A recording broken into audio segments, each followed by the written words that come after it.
Celeste moved my chair before I had my coat off. She dragged it out of the row at the long table and shoved it into the corner by the pantry door where the carpet ends and the tile starts. She said the good seats belonged to people who mattered. She said it loud enough for the whole room to hear. Then she laughed like it was a joke, and 20 people at that table swallowed their laughter into their napkins. She carved the roast at the head of my son's table, in my son's house. She handed the first plate to her own mother. I put my hands in my lap and I held them there. She came back for me between courses. She looked at my coat on the hook by the door and asked whether I had bought it new or found it. I had found it. I had stitched the left elbow myself 2 winters ago with gray thread because I did not have brown. Then she told a story about how I had forgotten Ruby's birthday. A birthday nobody had told me about.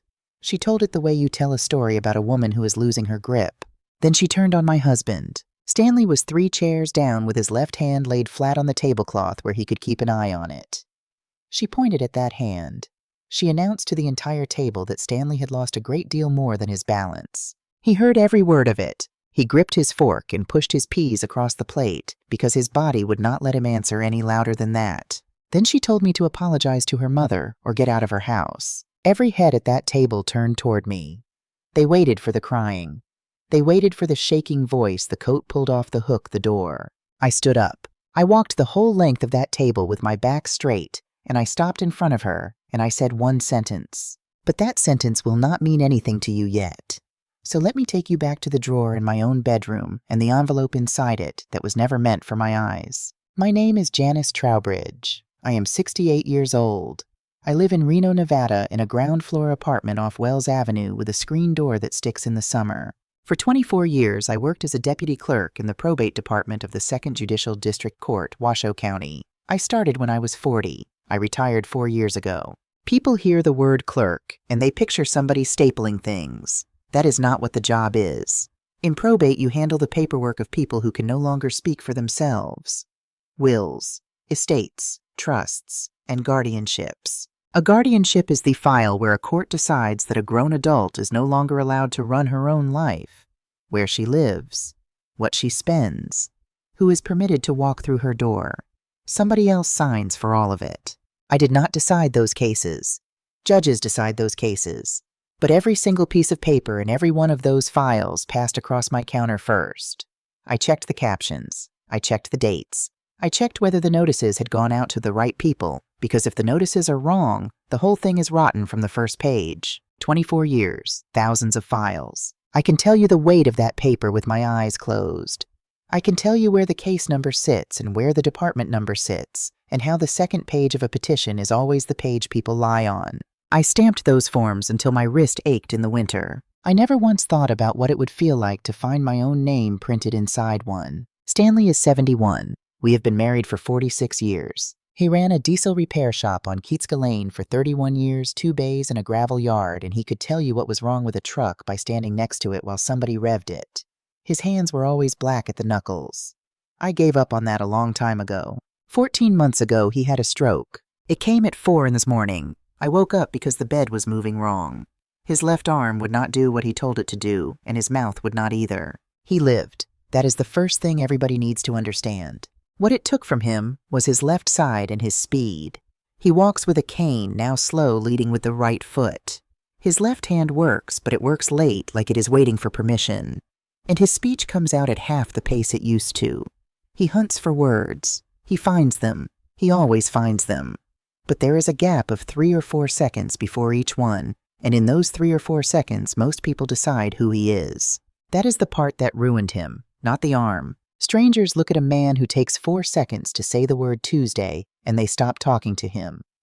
They start talking about him instead, right in front of him, louder as if the problem were his ears. His mind is completely intact. He does the crossword in ink. He caught an error in our tax return last spring that I had read past twice. I want that on the record before I go any further, because everything that happened to us happened because a stranger looked at my husband for 90 seconds and wrote down what he thought he saw. It started on a Thursday in April with a pot of tomatoes. Ruby was turning 7. She is my granddaughter, the youngest, and she is the only one of them who still runs at me when I come through a door. I had bought her present 3 weeks early. A child-sized garden set a trowel and a fork and a pair of small green gloves and a seedling tomato in a clay pot. The plan was that we would plant it together on her birthday, and she would keep it on their back step, and I would drive over and check on it with her. I wrapped the tools.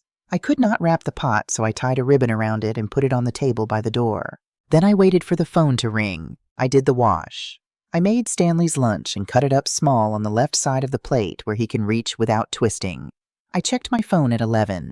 I checked it at 1. I checked it again at 3, and I told myself Celeste was busy and that the party was probably Saturday and that somebody would call. Nobody called. At 8 o'clock that night, I sat down with the television on and opened the app on my phone that I barely understand and only use to look at pictures of my grandchildren. 26 photographs, posted 2 hours earlier. Balloons in white and gold tied to the porch rail. A folding table under the tree with a paper cloth. A cake with 7 candles. Colton and 4 boys with a hose. Ruby in a yellow dress in the middle of a pile of gift bags. And on the porch step, holding Ruby on her knee in the exact spot where a grandmother sits in a photograph, Roberta Halloway, Celeste's mother. I went through all 26 of them, slowly, twice. I was not looking for anything. That is the humiliating part. I already knew. I was looking for a gap in the crowd, a corner of a shoulder, a hand at the edge of the frame that might have been mine. There was nothing. I was not late to that party. I was not sick. I was not out of town. I had simply not been invited, and nobody had thought it was worth one telephone call to tell me so. The tomato was still on the table by the door. I remember I got up and moved it onto the counter out of the way, as if the problem were where it was sitting. I did not sleep that night. I sat in the front room with the lamp off, and I did the thing your mind does when it is trying to protect you. I built explanations. Then I stopped building them because I have a very good memory, and my memory started handing me things I had already decided not to look at. Start with the wedding. Dustin and Celeste married 13 years ago at a place out past Verdi with a lawn and a view of the river. It cost more than our first house. I did not ask who paid for it. The seating chart had me at table 9 by the service door between a cousin of the groom I had never met and an empty chair. Roberta Halloway sat at the head table on the aisle side where the photographer could get her. I was the mother of the groom. I sat by the service door and watched the staff come through with the trays. I told myself it was a mix-up. Somebody had a diagram and the diagram was wrong. I was 55 years old and I still believed things like that. Now go forward 9 years. 4 years ago, I retired. 2 months after that, Roberta sold her house in Elko and moved to Reno into a place Celeste picked out for her 2 streets from theirs in Somerset. That was the year the word grandma changed owners. It happened by small degrees the way a room gets dark. First, Roberta was Grandma Bert. Then she was just Grandma. Then I started being introduced to Ruby's friends as Grandma Janice to keep it clear, and within a year I was being introduced as Janice. 7 years old and my granddaughter uses my first name because that is what she has heard for 4 years. 2 years ago there was the land. Stanley's father left him 41 acres of scrub and rock out past the north edge of the county, and 2 years ago we finally sold it. $340,000, the most money that has ever had our name on it. The plan was a small single-story house. No stairs close to town somewhere Stanley could park a truck. Celeste offered to handle the paperwork. She said escrow was a nightmare, and she did this kind of thing for work, which was not true, but she said it with such certainty that I said thank you. After that, our bank statements stopped coming in the mail. She had gone paperless for us, she said. She would print anything we needed. We never bought the house. When I asked about it, there was a problem with the transfer, and then there was a delay at the title company, and then Stanley had his stroke, and I stopped asking about houses altogether. 14 months ago, the night of the stroke, I rode in the ambulance. I gave them his medications from memory, all 6, and the year of his bypass and the name of his cardiologist. By the time they moved him upstairs, Celeste was already at the desk on that floor. She had come straight from home, and she had a folder with her. When I walked up, the nurse asked me who I was. Celeste answered before I could.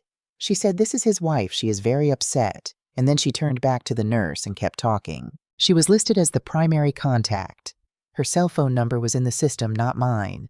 I do not know how, and I did not have it in me that night to fight about a form while my husband was on the other side of a curtain. I stood in that hallway and asked permission to go into a room to sit with a man I have slept beside for 46 years. Then last November, Thanksgiving, we were told 2 o'clock at Dustin and Celeste's. On the Tuesday before, Celeste sent a message saying the plan had changed, and it would be simpler if we came for dessert instead around 4. We got there at 4.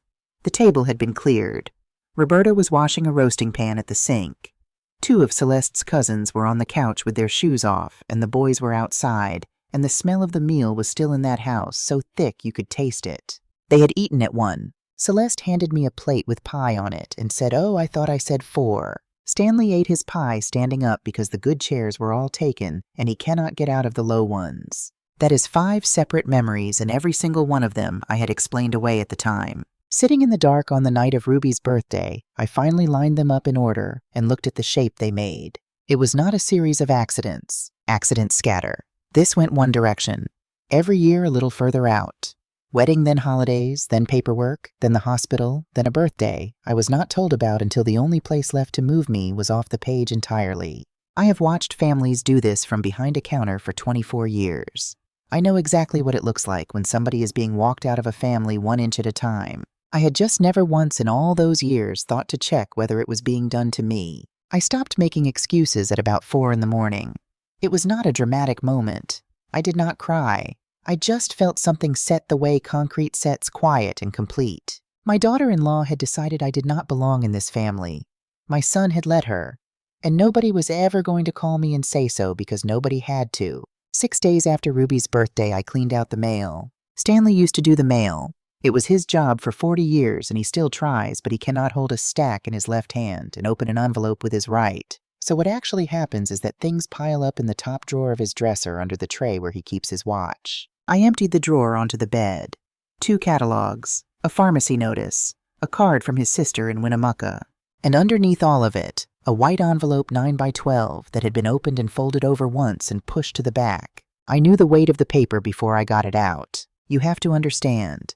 24 years. My hands knew that stock the way a baker's hands know dough. Court paper is heavier than it needs to be. It always has been.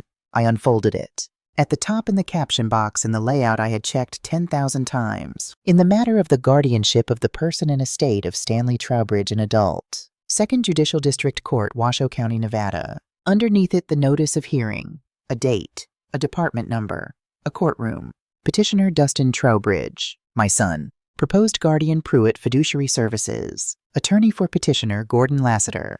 I sat down on the edge of the bed with the paper in both hands, and I made myself read it the way I would have read it at work. Slowly, in order, every page. And on the 3rd page I found the list. Every guardianship petition in this state has to name the proposed protected person's spouse and his relatives out to the 2nd degree, so the court knows who is entitled to notice. It is a grid. Name, relationship, address, and a set of boxes. Line 1, Janice Trowbridge, spouse. And in the box beside my name, somebody had put a mark. Deceased. I read it 4 times. I turned the page over and turned it back. I want to be very clear about what that little mark is, because it is not an insult, and it is not a rumor, and it is not something Celeste said at a dinner table. It is a legal statement filed with a court under penalty of perjury that Stanley Trowbridge has no living wife. And that changes everything, because a dead woman does not have to be notified. A dead woman does not get served. A dead woman does not stand up in a courtroom and say no. 4 years. The name being taken away 1 syllable at a time. The bank statements going paperless. The hospital form with somebody else's phone number on it. The holidays moved by 2 hours. The birthday with 26 photographs and no gap in the crowd. I had spent 1 whole night thinking that all of it was contempt. It was not contempt. It was preparation. Somebody had spent 4 years building a paper record that I was not part of this family, and then they had filed that record with the only building in this county where I know exactly where everything is kept. I looked at the hearing date at the top of the page. Then I went and got the calendar off the wall by the door. I brought the calendar back to the bed and put it down next to the notice and counted the squares with my finger. 29 days. That is what was left. 29 days until a judge in a building I worked in for 24 years decided who my husband belonged to. I want to tell you that I panicked. I did not. I have watched a great many people panic across a counter, and it has never once moved a case forward. I did not call my son. I did not call my daughter-in-law. I did not send a message to anybody. Here is why. The second you make that call, the other side knows what you know, and the other side has an attorney, and you do not. All you have done is give them time to fix their paperwork. So I did what I did every morning for 24 years. I made a pot of coffee. I sat down at the oak table with the light on. And I read that notice from the caption to the certificate of mailing in order, without skipping the way you read a file when it is going in front of a judge, and your name is the one stamped on the front of it. Then I read it again with a pencil in my hand. By the time the sun came up, I had a list of 11 things I did not know yet numbered in the margin of the back page. And one thing I did know, which was that certified mail requires a signature. Somebody in this apartment had signed for that envelope. Stanley was already awake. He is always awake before me now. He was in his chair by the window with the owl with the crossword folded on his knee and the pen sitting on top of it untouched. I sat down across from him, and I put the notice on the arm of his chair where his right hand could reach it. He looked at it for a long time. Then he looked at me, and his eyes filled, which almost never happens because he was a man who ran a shop for 31 years, and he does not do that. He started to talk. I made myself sit still and wait. That is the hardest thing anybody has to learn around a person like Stanley, and I am ashamed to tell you it took me nearly a year. He said, "I told you." I said, "Told me what?" He said, "Papers." And then he said it again. "Papers." And I felt the floor go out from under me because I remembered. 3 times, 3 separate times in about 2 weeks back. At the beginning of the month, my husband had looked up at me and said the word papers, and every single time I had answered him without stopping what I was doing. Once I said, "I know, honey, I will get to the insurance." Once I said, "They always send 3 of those, do not worry about it." And once, "And this is the one I will be paying for until they put me in the ground," I said, "Stanley, I cannot do this right now." He had told me. 4 seconds a word, and he had told me 3 times, and I had heard a slow old man talking about junk mail. I asked him why he put it in the drawer. He worked at it.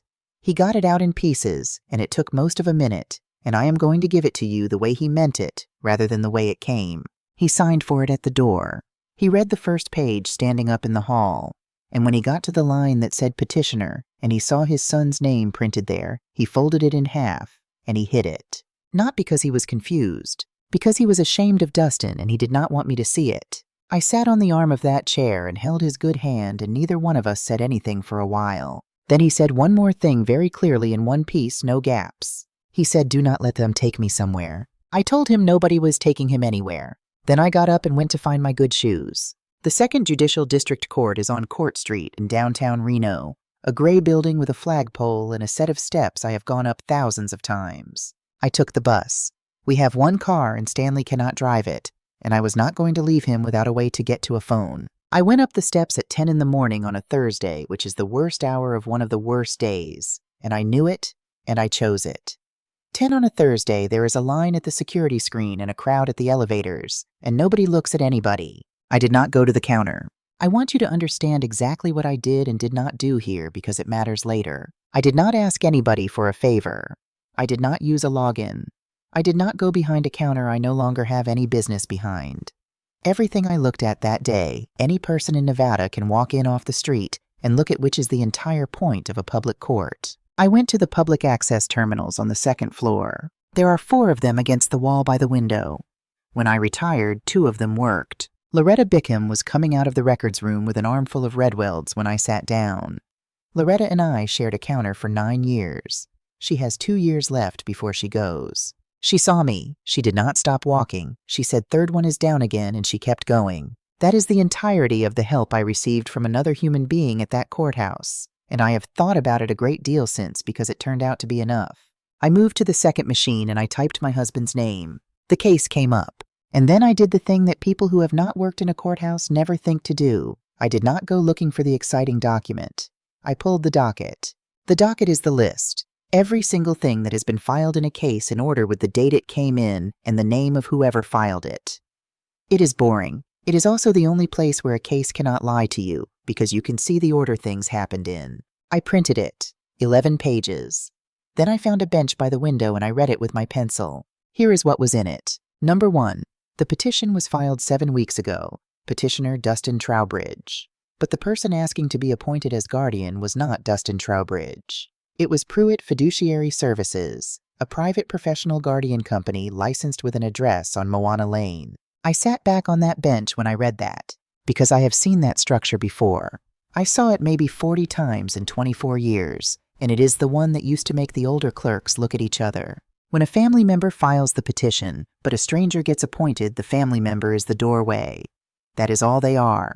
The stranger is what is actually walking in, And once a private company is appointed over an estate, that company bills that estate by the hour for everything, including the hours it spends filling out the forms about how much it is billing. Number 2. On the docket 3 weeks before the petition, there was an entry for a physician's certificate.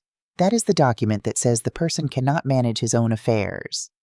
The certificate itself is not something you can read at a public terminal, and I did not try. But the docket lists who filed it. Warren Kessler, MD. I wrote the name down. I had never heard it in my life, and I have driven my husband to every appointment he has had in 14 months. Number 3. The attorney of record for the petitioner was Gordon Lassiter. Number 4. There was a declaration filed alongside the petition signed by Lassiter regarding the identity and status of the proposed protected person's relatives. That is the paper the deceased came from, not a checkbox somebody was careless with. A sworn declaration filed with a court saying Stanley Trowbridge has no living wife. Number 5, and this is the one that stopped me cold. 2 days after the petition was filed, the court entered an order appointing an attorney for Stanley. Her name was Miriam Falk. In this state, the day somebody files a petition to take an adult's rights away, the court has to appoint that adult a lawyer. It is not optional, and the adult does not have to ask for it. It is one of the few things in that whole chapter that I have always been proud of. So for 7 weeks, my husband had a lawyer. 7 weeks, and she had never once called our apartment. I looked at the last page for a long time. Then I understood the rest of it, and it went through me like cold water. There is a section in the guardianship law that sets the order of preference. When a court decides who should be appointed over an adult, it does not just pick. It has a list. And at the top of that list, above the children, above everybody, is the spouse. If I am alive, I am first. If I am first, I am the one who gets appointed, which means I am the one who has to file the inventory. Every account, every asset, every dollar that came in and where it went, which means I would have counted. That is what the checkbox was for. I was not being erased because Celeste thought my coat was ugly. I was being erased because I am the only person in the state of Nevada who would have been legally required to open the books. And the last time anybody in our family touched a large sum of money, it was $340,000 from Stanley's father's land, and the woman who handled the paperwork was Celeste. I did not have a single thing to prove that yet. I want to be honest about that. All I had was a shape. So I went back to the terminal, and I did what I would have told anybody to do. I stopped searching my husband's name, and I searched the guardians. Pruitt Fiduciary Services. The screen came back with a number at the top of the results, and I sat there and read that number 3 times. 62 open cases in this county. 62 adults with their own captions and their own department numbers and their own hearing dates. 62 people whose mail somebody else opens. I started pulling dockets. I did not pull all 62. I pulled 14 because the machine was slow and because a woman my age printing at a public terminal for 2 hours starts to be a thing people notice. 14 dockets, 14 different last names. On 11 of them, the attorney who filed the petition was Gordon Lassiter. On 9 of them, the physician's certificate had been filed by Warren Kessler, MD. The same 3 names, over and over across 14 strangers like a stamp coming down. And then I turned a page and read a name I knew, Vernon Kilgore. Vernon ran the feed store out on Mill Street for as long as anybody can remember. He sat 2 rows behind us at church for 11 years. He and Stanley could talk about a transmission for 40 minutes and enjoy every second of it. His wife died the same spring Stanley had his stroke. He is 84. Last year, his house on Plumas Street sold, and every single person we know said the same thing about it, which was that it did not make any sense, because Vernon loved that house and had said 100 times that he intended to die in it. The docket said Pruitt Fiduciary Services had been appointed over Vernon Kilgore 20 months ago. The sale of the house was on the docket. It was an asset of the estate. It had been sold with the court's approval in the ordinary way, and everything about it was perfectly legal. I sat in that hallway with 14 printouts on my knees, and I understood what I was actually looking at. Stanley was not a target. Stanley was inventory. Somebody had built a machine in this county that turns old people into billable hours, and the machine had been running for years, and my husband was simply the next one in the line. I went home.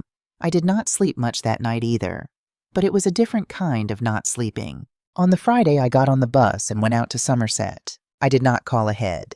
I have thought about that decision more than any other one I made, and I would make it again. If you call ahead, you are not asking a question. You are giving somebody an afternoon to write an answer. Dustin opened the door in his work shirt with a coffee in his hand and his face went through about 4 expressions before it settled on pleased, which is how I knew Celeste was home. I said I needed 10 minutes. We sat in the front room. I put the notice on the table between us, and I turned it so it faced him, and I said one sentence. I said, "Tell me what you signed." He picked it up. He read the caption. And I watched my son's face come apart in real time, which is not something I ever want to see again. He said, "This is not what she told me." He said Celeste had come to him in February with a folder. He said she told him it was a set of forms for his father's supplemental coverage, that the insurance company needed a family member on file, that it was for the physical therapy billing. He said she had already filled everything in and she had tabs on the pages, and she stood there while he signed.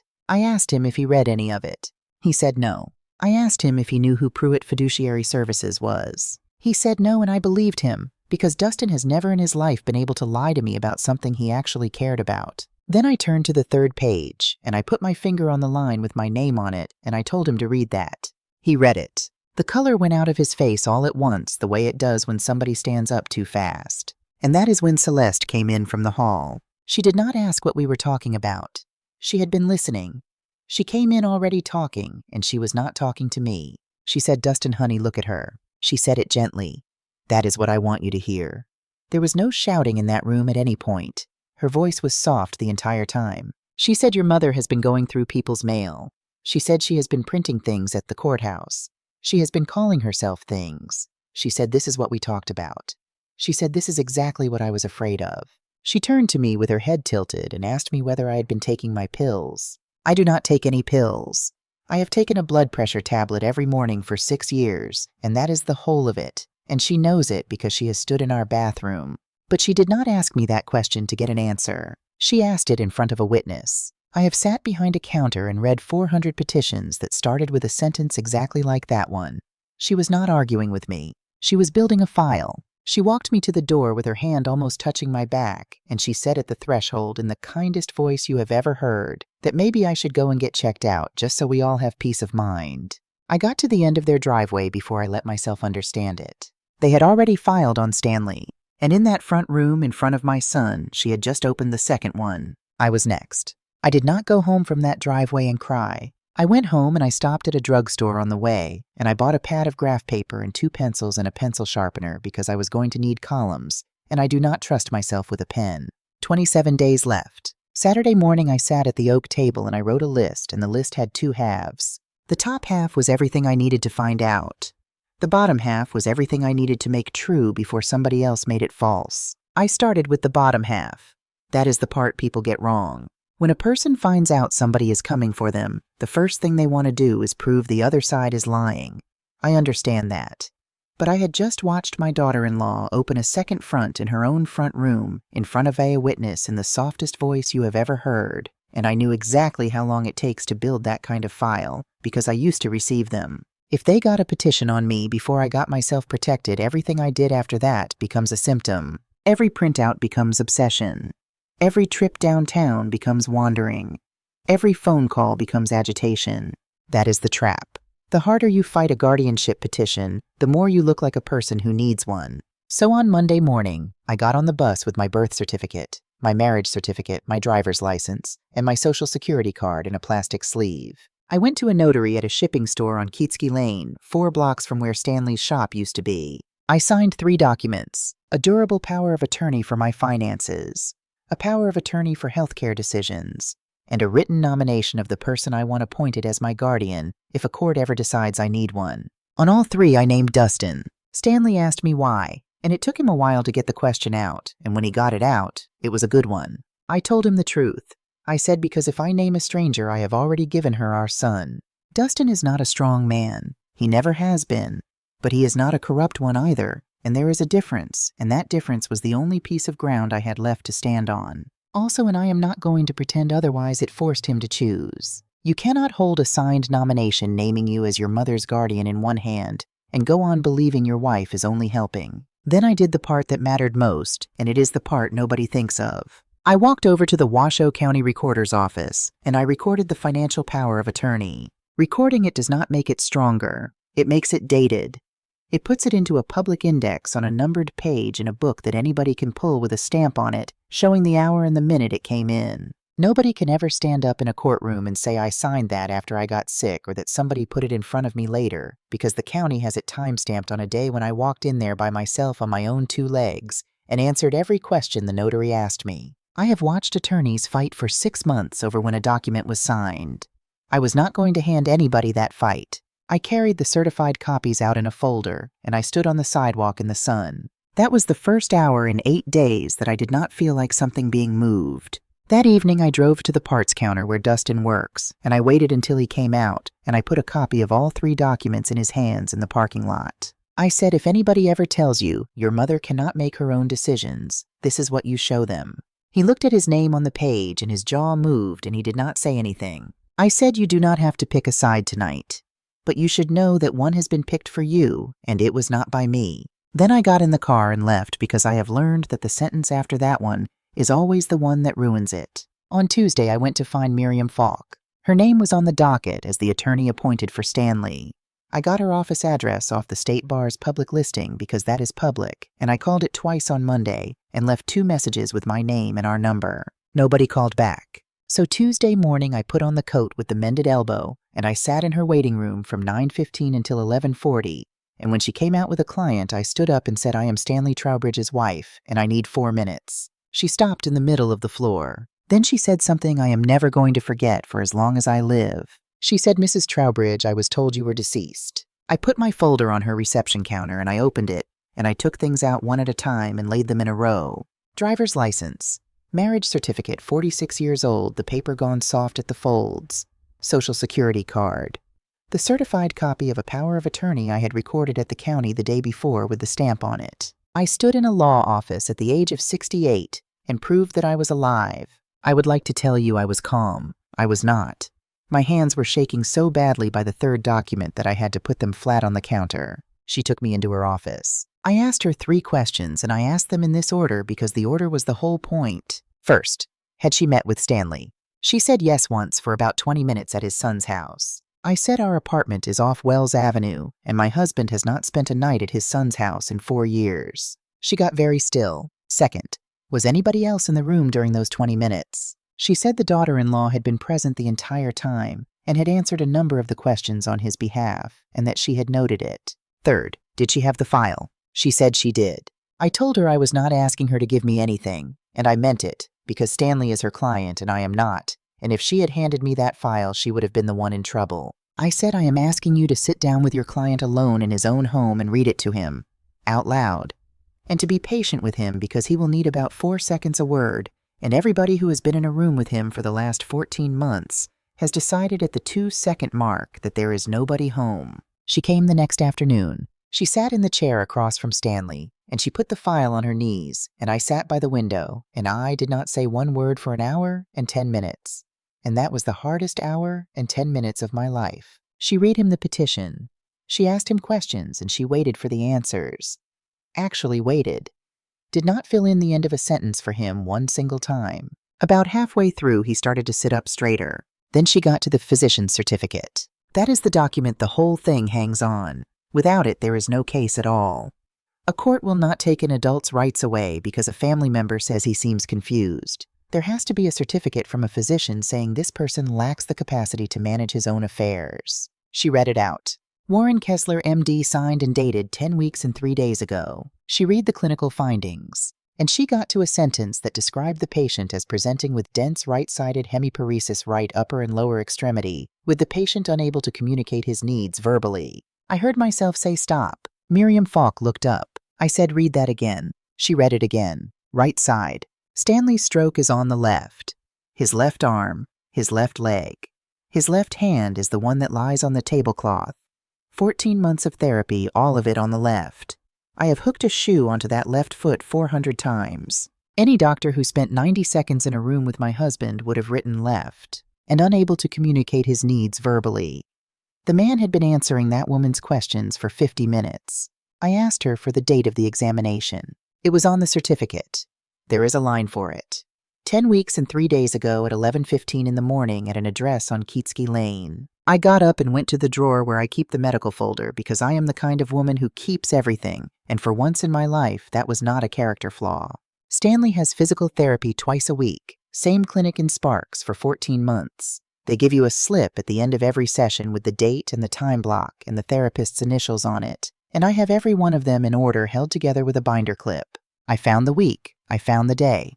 10 weeks and 3 days ago, my husband was on a mat table in Sparks from 11 o'clock until 12:15 with a therapist named Dana working on his left shoulder. I had driven him there. I had sat in the waiting area with a paperback. I had a parking receipt in the same envelope with the time printed on it because I keep those too for the mileage. At 11:15 that morning, Stanley Trowbridge was 11 miles away from Warren Kessler. Nobody examined my husband. That certificate was not a mistake, and it was not a rushed opinion.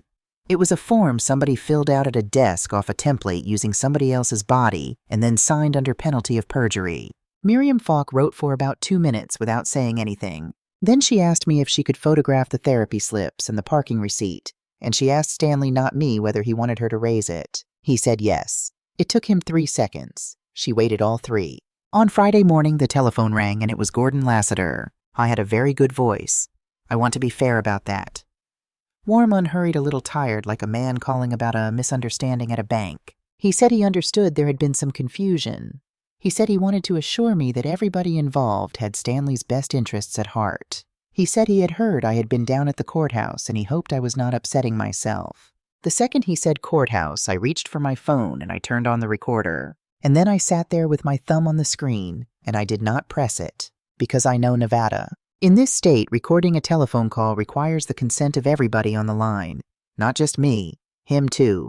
It has been that way for a long time and the courts have not softened it. A person who records a phone call in Nevada without the other side's consent has committed a felony. I have watched an entire case fall apart over that.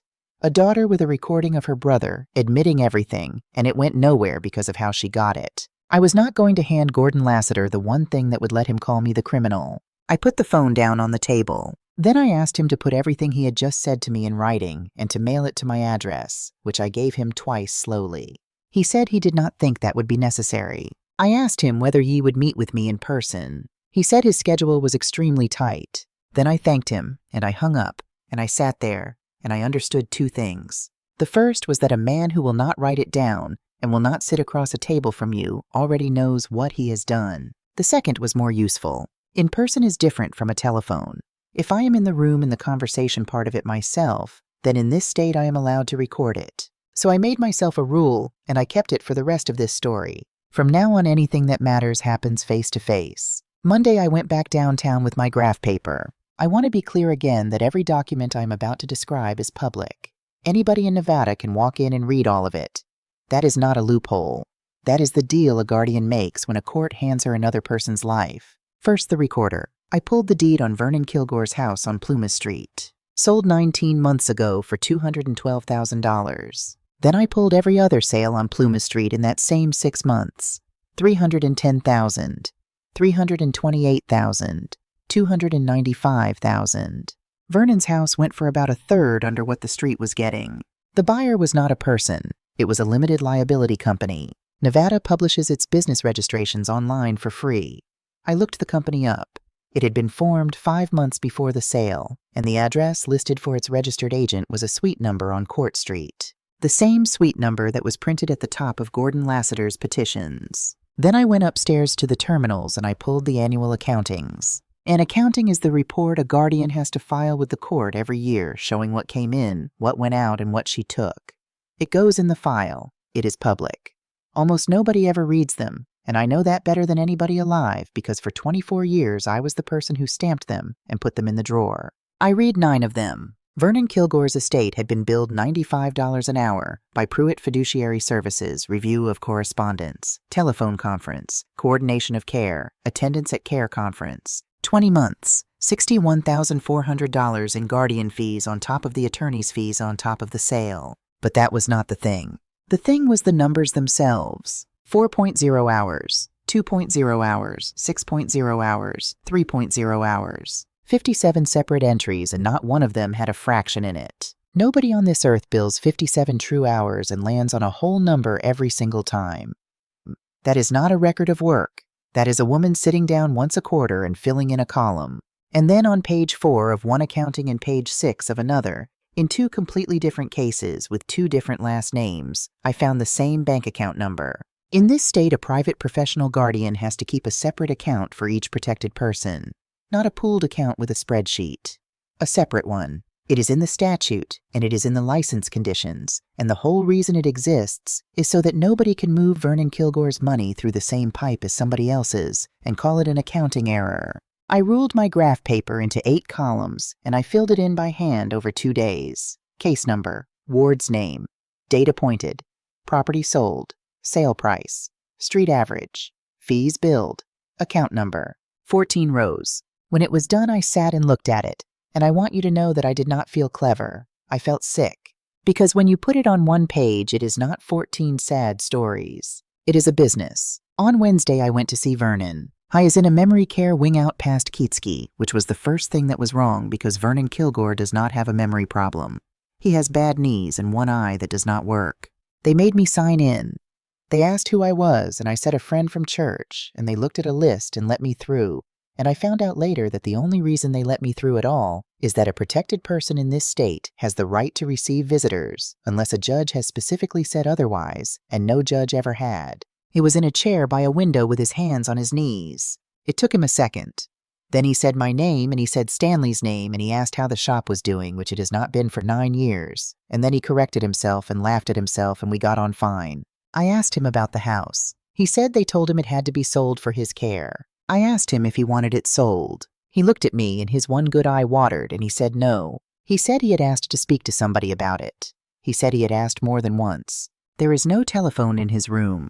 He is allowed to use the one at the nurse's station, and to use it he has to ask, and somebody has to dial for him, and he does not have anybody's number written down anywhere, because his address book was in the house. An 84-year-old man of sound mind with a court order over him could not call for help because nobody would hand him a phone book.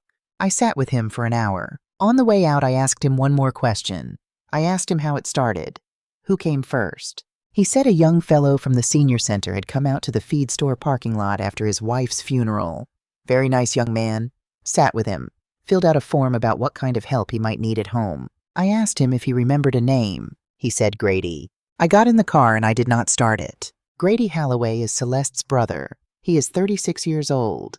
He is a care coordinator at the Truckee Meadows Senior Center, which is a real job that he really has, and which sounded to me for years like the nicest thing anybody in that family did for a living. The next morning I drove out there and I asked to see the director, and a woman named Wanda Spear took me into her office. I told her I was doing what any wife would do and trying to understand how the system worked before it happened to us. She was kind about it. She pulled the intake binder to show me what an assessment even looks like, which is exactly the sort of thing a person shows you when she has no idea anything is wrong. I asked whether Vernon Kilgore had been assessed there. She turned back through the pages and found him. 21 months ago, Assessor G. Halloway. Then she turned another page forward and stopped and turned it back.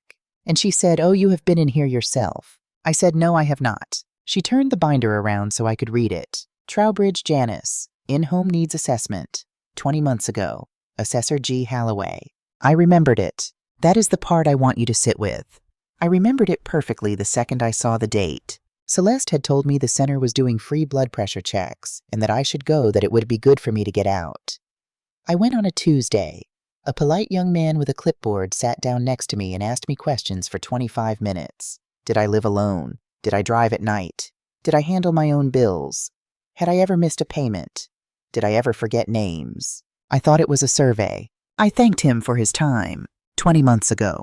Stanley's stroke was 14 months ago. I stood in that office and did the arithmetic twice because I did not want it to be right. 6 months. 6 months before my husband ever got sick, before there was a stroke, before there was a cane or a slow word or a certificate with the wrong side of a body on it, somebody had already sat down across from me with a clipboard and started the file. Stanley was not the target. Stanley was the opportunity. I was the target, and I had been the target the whole time.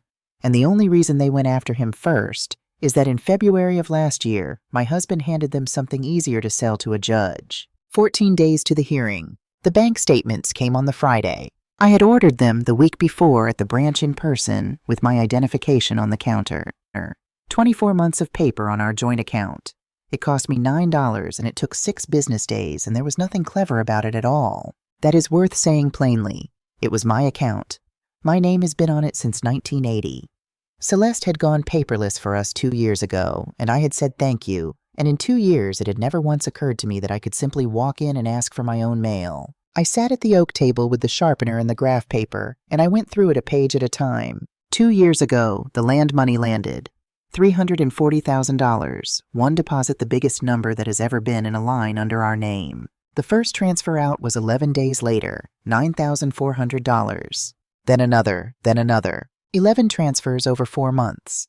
Some were 9,000 and change. 2 were larger. Every one of them went to the same account, and the statement gives you the last 4 digits. $216,000. It stopped 4 months before Stanley's stroke, which tells you it was never about his stroke at all. We had $124,000 left, and then 14 months of co-pays, and a hospital bed and a van with a ramp we rented for 6 weeks. And by this spring, we had $31,000, and I had been telling my husband we were fine. Then I found the second thing, and the second thing was worse. I had also asked the bank for the signature documents on the account. You can do that. It is your account. It takes an afternoon and a request form. There was a card in there dated 23 months ago, adding an authorized user to online access. It required 2 signatures. Stanley's was on it, and Stanley's was real, because I know his signature the way I know his cough, and because in that period he could still hold a pen and be walked into a bank by a helpful daughter-in-law and told it was for the escrow. The other signature said Janice Trowbridge. The J was wrong. She had made it round.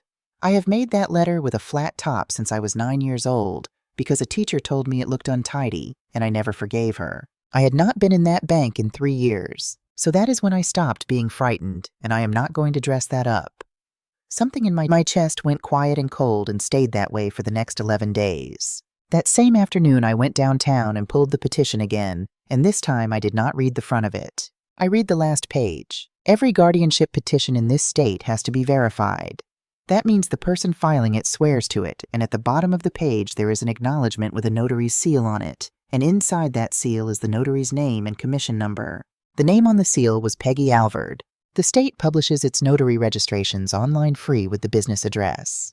Peggy Alvord worked at a shipping and mailbox store on South Virginia Street. I got there at 4:20. She was a woman of about 50 with reading glasses pushed up in her hair, and there was a line of 2 people and I waited. When it was my turn, I said I would like to request a certified copy of a journal entry, and I gave her the date, the 11th of February, and the name Dustin Trowbridge. I want to explain why I could do that because most people do not know it. In Nevada, a notary keeps a journal, not a notepad.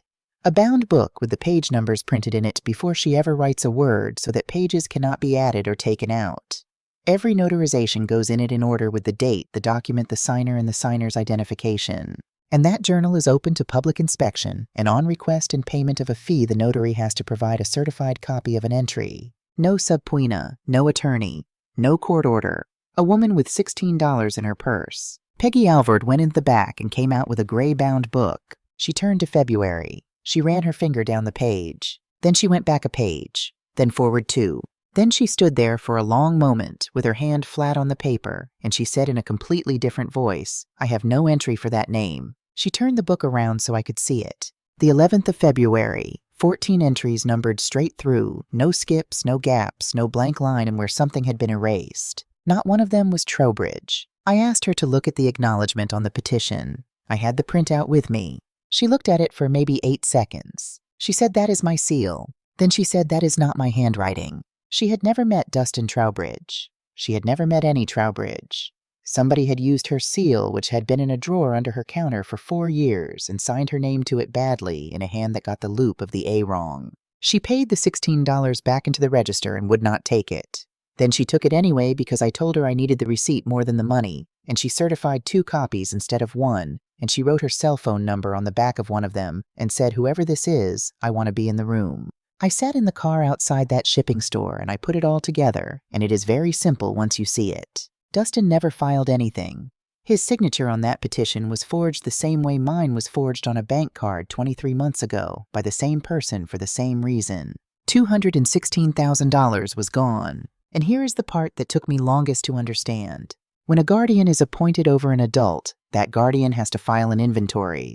Everything the person owns. Every account, every deposit, every dollar for the last several years. Somebody was going to open those books eventually. That was always coming. So the only question was who would be holding the pen. If I was alive, it was me because a spouse is first in line, and I would have found that transfer in about an hour. If I was dead on paper, it was Pruitt Fiduciary Services. And Pruitt Fiduciary Services would have found exactly what Pruitt Fiduciary Services always finds, which is a great many billable hours and nothing else, and the missing money would have gone quietly into the same hole as Vernon Kilgore's house. She did not need me out of the family. She needed me out of the arithmetic. On the Sunday, Dustin called and asked me to come to dinner for Roberta's birthday. I could hear in his voice that it was not his idea and that he had been told to make it sound like his idea. I said yes. I said yes for 3 reasons. Because Stanley wanted to see the children. Because I had not filed anything yet, which meant nobody in that house had any idea what I was carrying. And because in this state, if I am in the room and I am part of the conversation, I am allowed to record it. I put my phone face up on the tablecloth when I sat down, the way anybody my age puts a phone down, and I never touched it again for an hour and 10 minutes. You already know most of what happened at that table. The chair moved into the corner by the pantry door where the carpet stops. The remark about my coat. The story about a birthday nobody told me about told in that patient voice you use for somebody who is slipping. Roberta at the head of the table in the grandmother's chair. And then my husband's left hand on the tablecloth, and Celeste's finger pointing at it, and her telling 20 people that Stanley had lost a great deal more than his balance, while he sat there and heard every word and pushed his peas with a fork because his body would not let him answer faster than that. She said, "Apologize to my mother or get out of my house." Every head turned. They waited for the coat and the door. I stood up. I walked the whole length of that table, and I stopped in front of her, and I did not raise my voice because I have never once seen a raised voice work in a room like that. I said, "Thursday morning, courtroom 4. I said I have a certified copy of Peggy Alvord's notary journal for the 11th of February, and there is no entry on that page with your husband's name on it." Then I picked my phone up off the tablecloth and I held it where she could see the timer running. I said, "In Nevada, I am allowed to record a conversation I am part of. I have been part of this one for an hour and 10 minutes. Nobody at that table made a sound. Celeste's face did something I had never seen it do. It went completely flat the way water goes flat, and for about 2 seconds the woman underneath it looked out at me, and she was not gentle, and she was not worried about anybody's peace of mind. Then Stanley put his right hand on the table and pushed himself up. It took him a while. Nobody helped him, and nobody said anything, and nobody moved, and he got his cane under him, and he walked the length of that room at his own speed with 20 people watching him do it. I got to me. He turned around and he faced the table. He said one word and it took him 4 seconds, and I have never in 46 years been prouder of anything. I said no.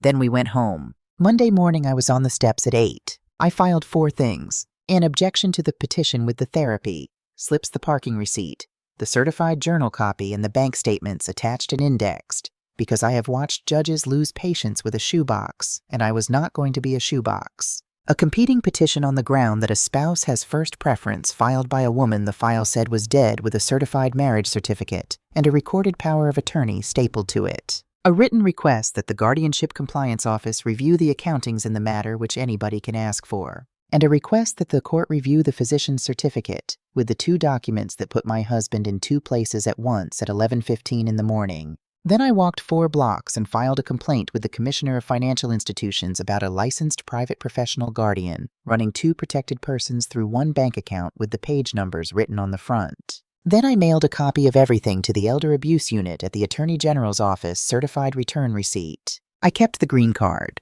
They came back at me on the Thursday. Gordon Lassiter filed a petition for an emergency temporary guardianship, which is the thing you file when you want a judge to act before the other side can speak. He attached a declaration saying Stanley was in immediate danger of financial harm from an unstable relative who had been removing documents from the home and making threats at a family gathering. That was me. I was the immediate danger. The court gave me 48 hours to respond. I did not sleep for most of it. I am 68, and my back does not forgive that anymore. But I had spent 24 years learning how a judge reads a stack of paper, and I knew that the first 3 pages decide everything, and the rest is just proof. So my first 3 pages were the notary journal, the therapy slip, and the bank card with the round J on it. They withdrew the emergency petition on the Monday. The hearing was the following Thursday morning at 9 Courtroom 4, Department 6 in front of Judge Alma Prescott. I have handed that woman files for 11 years. She has never once known my first name, and I did not expect her to start. We got there at 8:20. Stanley wore the gray jacket. It took us 40 minutes to get him dressed, and we started early on purpose because I was not going to have my husband arrive out of breath. Gordon Lassiter sat at the near table with his hand resting on a folder. Denise Pruitt sat behind him in a navy suit with a legal pad she never wrote on. Celeste sat in the second row. Dustin sat in the fourth alone on the aisle, and he did not sit with his wife. And I want you to know that I saw it, and that it mattered. Miriam Falk sat with Stanley at his shoulder, which is where a lawyer is supposed to sit. And in the back row there was a man named Terrence Boyd from the Guardianship Compliance Office with 2 banker's boxes on the bench beside him, because it turns out that when a retired clerk mails that office a hand-ruled chart with 14 case numbers on it, somebody actually opens the envelope. Peggy Alvord sat 2 seats down from him with her gray book in a canvas bag on her lap. Lassiter went first. He talked for 11 minutes about a devoted family and a difficult decline and the sad reality that adult children sometimes have to make hard choices. Then Miriam Falk stood up and she took about 4 minutes, and she did not raise her voice either. She said the certificate on which the petition relied described a right-sided impairment in a man with a left-sided one. She said the examination it described took place at 11:15 on a morning when her client was in a clinic in Sparks, and she handed up the slip and the receipt. She said the verification page bore the seal of a notary who was present in the courtroom and who had no record of the notarization in a bound journal with sequential page numbers. She said the petitioner named on the front of the document was in the room and had never signed it. Judge Prescott looked at the second table for a while. Then she did something I had been hoping for since the day I found that envelope, and it was not a legal maneuver, and it was not in any of my paperwork. She turned to my husband and she asked him a question directly. She said, "Mr. Trowbridge, do you know why we are here today?" Lassiter started to stand. She said, "Sit down, counselor," I asked him. And the room went quiet, and it stayed quiet. Stanley took about 6 seconds. I could hear the clock. He said yes. She asked him whether he wanted a guardian appointed over him. 4 seconds. He said no, ma'am. She asked him whether he could tell her who handles the household money. He looked at her. Then he said my wife does. And then he said she is not dead. That is when the woman in the second row started to cry, and she was the only person in that room doing it. Judge Prescott denied the petition, not continued it. Denied it with a finding on the record that there was no clear and convincing evidence that Stanley Trowbridge lacked capacity, which is the standard, and which nobody had ever come close to meeting. Then she ordered the Guardianship Compliance Office to conduct a full review of every open matter in which Pruitt Fiduciary Services had been appointed in that county. All 62 of them. Then she referred the physician's certificate and the verification page to the Attorney General. Then she asked Peggy Alvord to remain, and she thanked her, and Peggy Alvord said I am the one who should be thanking somebody. It took 11 months for the rest of it. Celeste was charged with forgery, which in this state carries 1 to 4 years, and with exploitation of an older person, which when the amount is over $5,000 is a far more serious felony and carries a great deal more. She pleaded out, and she is serving 4 to 15 with restitution ordered on the full $216,000, which I do not expect to see and did not ask for. Denise Pruitt surrendered her license to the Commissioner of Financial Institutions and is awaiting trial. Gordon Lassiter was disbarred. Warren Kessler no longer has a medical license in the state of Nevada, and I am told he signed 411 of those certificates in 6 years. Grady Halloway took a deal and testified. Dustin was never charged. The state believed him, and so did I, and he will spend the rest of his life knowing that his name was on the front page of a document that tried to take his father. Vernon Kilgore's guardianship was terminated. He did not get the house back.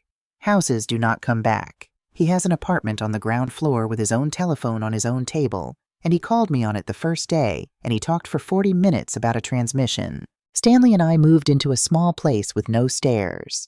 We used what was left. Dustin comes on Sundays with the children. It was terrible for the first 2 months. He would sit there and say almost nothing and leave early, and I let him, because I have learned that you cannot hurry a man out of shame any more than you can hurry a word out of my husband's mouth. It is better now. Not fixed. Better. Ruby is 8. She calls me Grandma, and she started doing it on her own, and neither of us has ever mentioned it. Last April we planted the tomato. It had sat on my counter for 1 whole year in the clay pot with the ribbon still on it, half dead and stubborn, and I could not throw it out, and I could not explain why to anybody, including myself. She dug the hole. She used the little green gloves. Colton carried the water and complained about carrying the water. Stanley sat on the porch step in the sun with his cane across his knees, telling her slowly exactly how deep to put it. She waited for every word. Nobody in my family rushes him anymore. I spent 24 years behind a counter learning how to read one piece of paper correctly. I only ever needed to read one.